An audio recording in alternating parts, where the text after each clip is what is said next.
Está escrito em 1 Pedro, capítulo 2, versículos 11 e 12, o seguinte: Amados, exorto-vos como peregrinos e forasteiros que sois, a vos absterdes das paixões carnais que fazem guerra contra a alma, mantendo exemplar o vosso procedimento no meio dos gentios, para que naquilo que falam contra vós outros, como de malfeitores, observando-vos em vossas boas obras, glorifiquem a Deus no dia da visitação. Meu irmão, minha irmã, a cada ano muitos cristãos se deparam com a temporada de carnaval. Uma festa muito popular, aqui no Brasil, que para muitos é marcada por celebrações, desfiles, eventos festivos e tantas outras coisas nesse período, Mas também é associada a comportamentos estes, diria eu, que podem ser contrários aos princípios bíblicos, aos princípios cristãos. A questão que se coloca é: como o cristão deve se posicionar diante dessa festa? A Bíblia não fala diretamente sobre o carnaval, mas ela nos dá princípios claros que nos ajudam a entender como devemos viver em um mundo que celebra o pecado e as paixões infames da carne. Esses dois versículos de 1 Pedro, capítulo 2, nos oferece uma orientação poderosa, clara, para refletirmos sobre a nossa conduta diante de festas como o carnaval. E a primeira coisa que eu gostaria aqui de citar, a primeira coisa que nós precisamos entender, de acordo com o que o apóstolo Pedro é que, como cristãos, não pertencemos mais a este mundo. Ele nos chama de peregrinos, aqui no versículo 11, e forasteiros, o que significa que a nossa verdadeira pátria não está aqui. Nós somos cidadãos do céu. E nessa caminhada é temporária. Nossa caminhada aqui é muito temporária nessa terra. É passageira. Estamos de passagem. O carnaval, assim como muitas outras festividades do mundo, reflete, digamos assim, um sentimento de valores invertidos, ali totalmente fora dos princípios de Deus. Então, como peregrinos, nós não devemos nos conformar com as práticas e as ideologias do mundo, mas viver de forma distinta, de forma que possamos, com a nossa conduta, refletir a santidade de Deus. A nossa vida deve ser um reflexo da transformação que Cristo fez em nós. E isso inclui as nossas escolhas de entretenimento, festas e também comportamentos. O apóstolo Pedro nos exorta a nos abster das paixões carnais, A vos abster das paixões carnais que fazem guerra contra a alma. Então, são comportamentos que buscam satisfazer a carne, ou seja, nossos impulsos e vontades mais básicos. O carnaval é frequentemente um tempo em que essas paixões são exacerbadas e também são afloradas em todos nós. Busca por prazer, por alegria, por indulgência e satisfação dos desejos imediatos, sem pensar nos resultados, nas consequências. Olha, como cristãos, nós somos chamados a viver em santidade.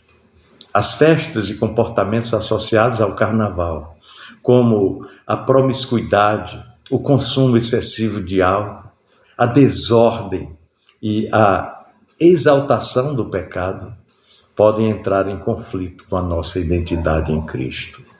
Aliás, não somente podem, mas como entrarão irreversivelmente em choque com a nossa identidade no Senhor.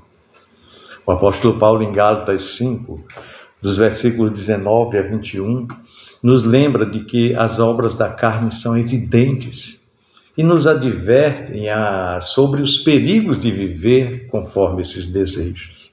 Precisamos controlá-los. Nós não podemos permitir que as paixões carnais venham dominar a nossa vida, principalmente em períodos como o carnaval, onde essas tentações são intensificadas. Como falei no início, nossas tendências carnais são afloradas. Precisamos ter domínio próprio. Mas Pedro também nos ensina que o nosso procedimento deve ser honroso. Isso significa que as nossas ações, palavras, as nossas atitudes devem refletir a dignidade do nosso chamado em Cristo. Ou seja, em vez de nos entregarmos aos excessos e ao comportamento mundano, nos entregarmos às paixões infames, como Paulo fala em Romanos 1, nós somos desafiados a viver de maneira que honre a Deus em tudo quanto nós fizermos. No carnaval, as tentações podem ser grandes, sim. A pressão para seguir a multidão e participar de comportamentos que não glorificam a Deus é algo real, latente. Porém, o cristão deve lembrar que em qualquer circunstância deve agir de forma que glorifique a Deus, que sua vida reflita a glória de Deus, seja onde quer que ele esteja, em festas ou em qualquer outra situação.